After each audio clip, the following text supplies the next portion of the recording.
It started like any other afternoon.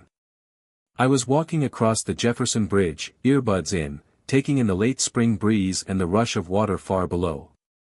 The city skyline shimmered in the distance, and for a moment, I felt weightless, detached from the stress of deadlines and noise. But that calm cracked the second I noticed the patrol car slow down beside the sidewalk. I was the only one on foot out there. The cruiser coasted to a stop about 15 feet ahead, blocking part of the pedestrian lane. I pulled one earbud out as the door opened. A tall officer in mirrored sunglasses stepped out.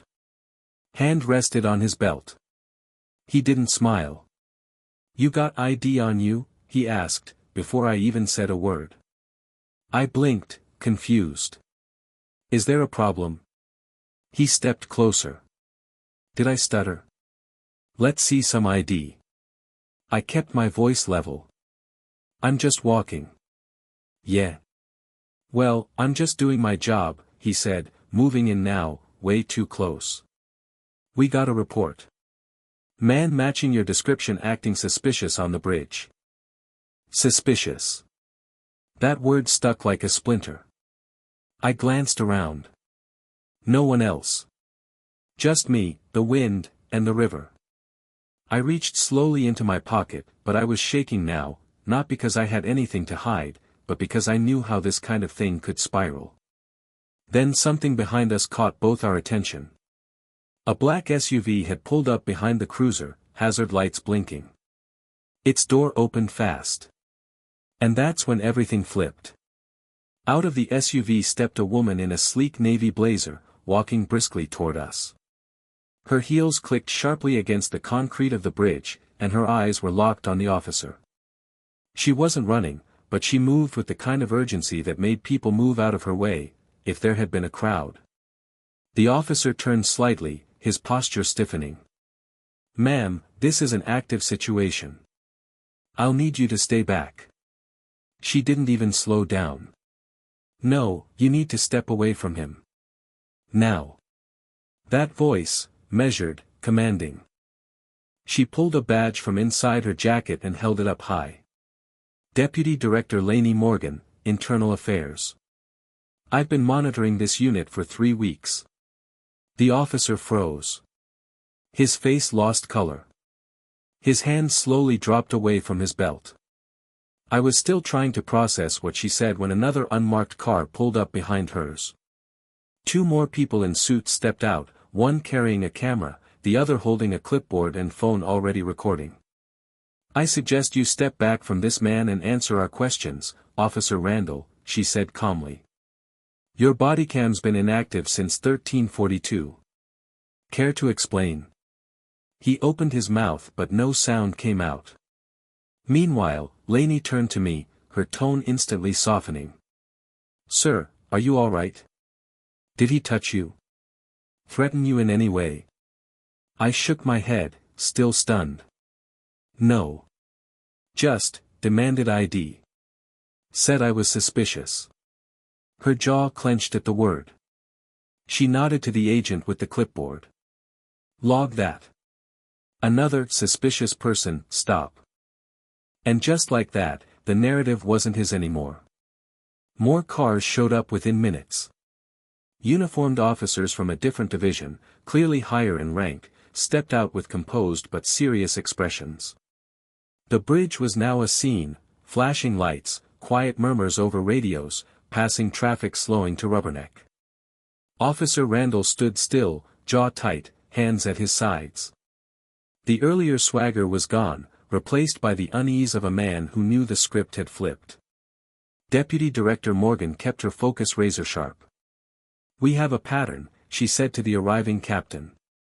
"This is the 4th time this month he's initiated stops based on vague descriptions with no supporting calls logged in dispatch." The captain nodded grimly.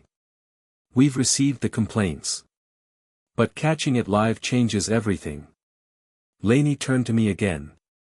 "You don't have to stay, but I would like your statement. We'll make this right." I looked between her and Officer Randall. Part of me wanted to just leave, to get far away from the flashing lights, the tension, the memory of having to prove I didn't belong in handcuffs. But something stopped me. No, I said clearly. I'll give my statement. She gave a small nod, one of quiet respect. Thank you. One of the other agents approached Randall and began reading him his rights. I blinked. They were actually arresting him. His hands were cuffed right there in front of me, just like he probably thought he'd be doing to me. He turned toward me once, a brief look in his eye, not anger, not even apology. Just fear. The same kind of fear I'd felt the moment he stepped out of that cruiser. And now he understood it. They led Officer Randall to the back of a waiting car, closing the door behind him without ceremony. The cuffs glinted in the sunlight. It was the kind of moment you don't expect to witness, justice arriving not in theory, but right in front of your eyes. Laney handed me a clipboard with a form already started. Take your time. Just write what happened in your own words. We've got everything else on video. I took a breath and began to write. As I did, another agent offered me water and stayed nearby, not hovering, just present. The atmosphere had changed. I wasn't just some guy being questioned. I was being heard. When I finished, I handed the clipboard back. Laney scanned the page quickly, then looked up. You handled that calmly. I know it couldn't have been easy. It wasn't, I said. But, thank you. For stepping in. She gave a slight smile. This kind of behavior doesn't stop unless someone sees it and acts on it. Today, we acted. And you stood your ground. I glanced out at the river. It flowed on, smooth and endless, as if none of this had happened. As if peace had never been broken. But it had. And for once, someone did something about it. Will there be consequences? I asked. Laney nodded. There already are. And more to come. That's why we showed up in person. As they wrapped up the scene and started clearing traffic, she handed me her card. If anything else happens, or if you just want an update, call me. I took it and slipped it into my wallet. For the first time in a long while, I felt safe. A week later, I got the call. It was Laney Morgan. Her voice was calm, but there was something resolute beneath it. Just wanted you to know, she said, Officer Randall has been placed on indefinite suspension pending full investigation. His history is under review, and more people are stepping forward. I didn't say anything right away. I just sat there in my kitchen, looking out the window at the quiet street below. The sun lit up the sidewalk, the same one I used to feel nervous walking down if a patrol car slowed beside me. Also, she continued, your name won't be dragged through anything. We've sealed your statement as part of an internal action. You did nothing wrong. That's on record. I finally spoke. Thank you. Not just for calling, but for being there. Laney paused for a moment. You weren't the first person this happened to. But you were the first he didn't expect to be watching. We hung up shortly after. I sat still for a while, letting it all settle. I hadn't gone looking for trouble that day on the bridge. I'd just been walking. Existing. But that walk led to something bigger. That bridge didn't just cross a river, it exposed a line some people thought no one was watching. Turns out, they were wrong. And this time, the one in the wrong didn't get to walk away. A few days after that call, something unexpected happened. I was back on the Jefferson Bridge, same time of day, same slow breeze, just trying to clear my head. I didn't plan to come back here, but something drew me. Maybe it was about reclaiming the space. Maybe it was about moving forward. Halfway across, I heard footsteps behind me. I turned, cautious, but relaxed when I saw it was a younger man, maybe in his 20s, dressed casually. He gave me a slight nod as he passed. Then he stopped, turned back. Hey, he said, you're the guy, right? From the bridge thing last week? I hesitated. Yeah. I guess so. He looked relieved. Man, I just wanted to say, thank you. What you did, it mattered. People are talking about it. My cousin, he had a similar run-in last year. No witnesses. No one believed him. But now, he didn't finish. He didn't have to. I nodded. I didn't plan on being part of anything. I was just trying to get home. Yeah, he said, but that's the point, isn't it? You stood there. You didn't fold. He held out his hand, and we shook. It felt solid. Real.